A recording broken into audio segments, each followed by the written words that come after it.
A call in case study here because he's got Liam, Oliver, and Ryan all right around him. He did round the weather marking first, and then he let Oliver get inside of him. So his board could be higher. His leech looks too open, so he needs a little bit more vang on.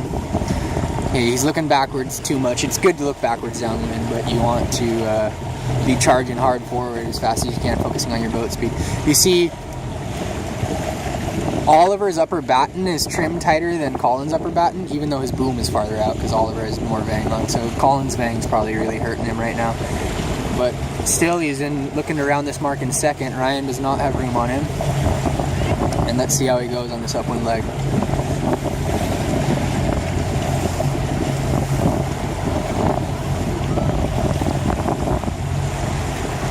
Wide and tight, wide and tight. Don't let Ryan sneak inside of you there. Ooh, rough rounding. But that's actually a really good move when you stick it head to wind out of the mark and then go fast again, or you stop for a second and go slow, because then it forces Ryan down into where Ryan is now. That's a really good move if you're ahead and match racing the guy behind you, is to have a bad rounding but a tight rounding so they can't get above you, where you stick it up and go slow for a second coming around the mark, and then you go fast when they end up stuck, because it pins them to leeward of you in your shadow and they can't tack out, they can't reach away. There's dangers to it too. If you stop for too long, they'll reach right through you to leeward, so you have to watch out for that. I think Colin's staying in bad air for too long here, but Liam's following, so I guess they're thinking the right side of the course is favored, which it probably is. Okay, that was interesting, not a very good tack. Everything on his sail needs to be tighter on Colin's sail.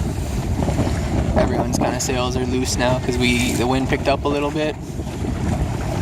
So let's see how this left split works.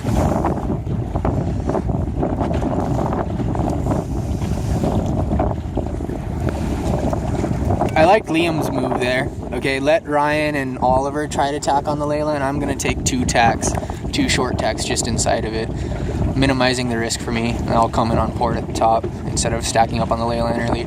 Liam's boom looks low. John needs more vang and spread.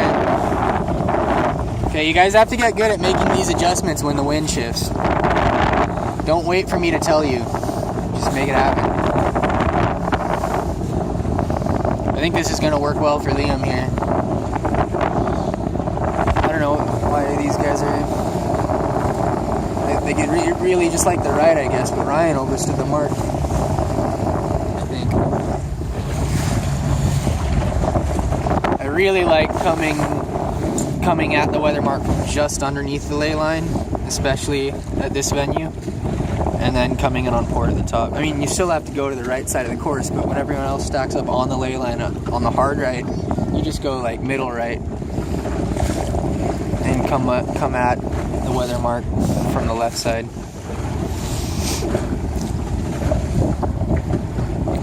So you got Oliver. Liam went too far though, and now he's crashing in right on. He overstood the port ley line.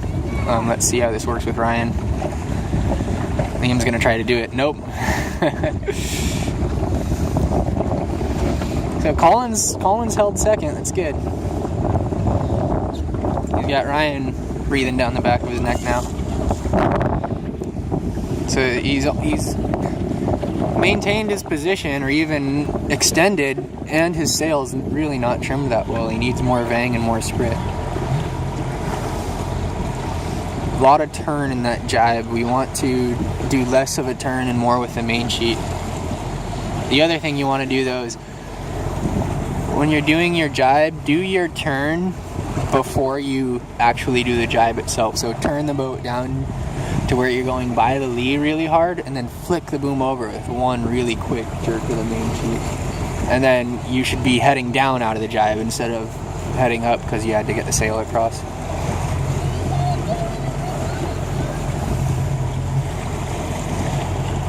Okay, so let's see how Liam and Junior end up splitting here. Junior also has too little vang on.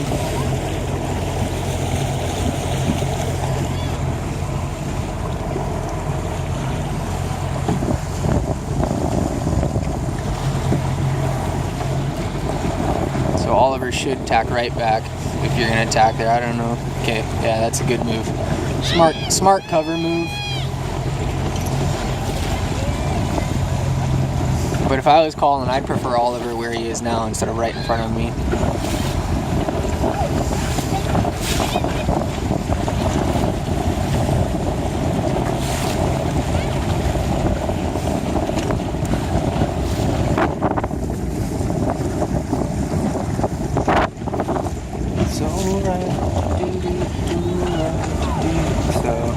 Svenya's sitting in bad air for far too long. Well, I guess that worked. Let the guys tack out, but she's still in junior's bad air. Colin is going to stay in front of Ryan here because I think the right side's favored and Ryan gave it to him.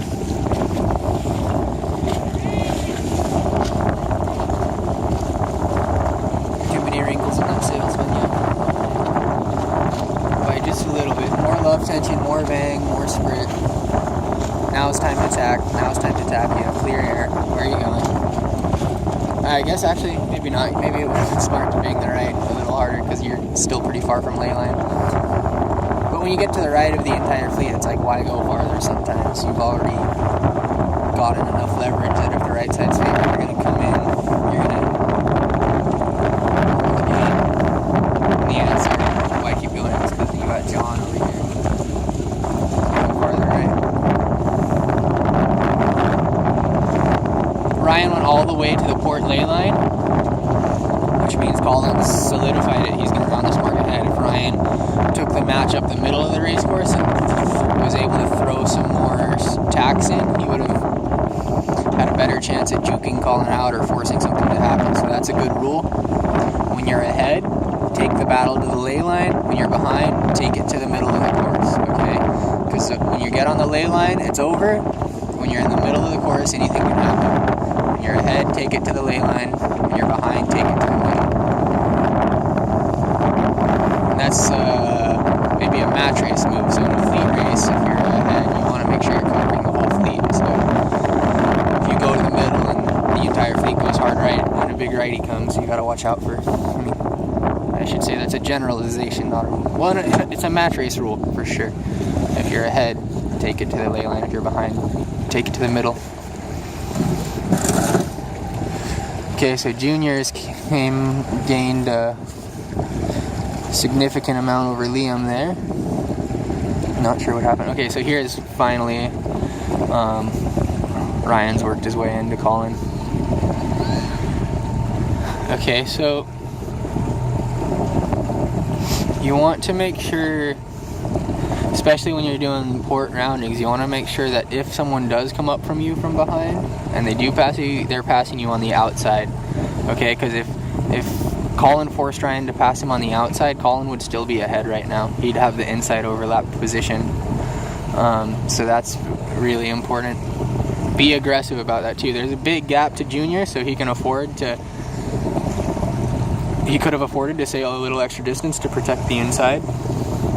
So almost like an immediate jibe out of the weather mark and then reach to the beach so that Ryan, send the guy the message too.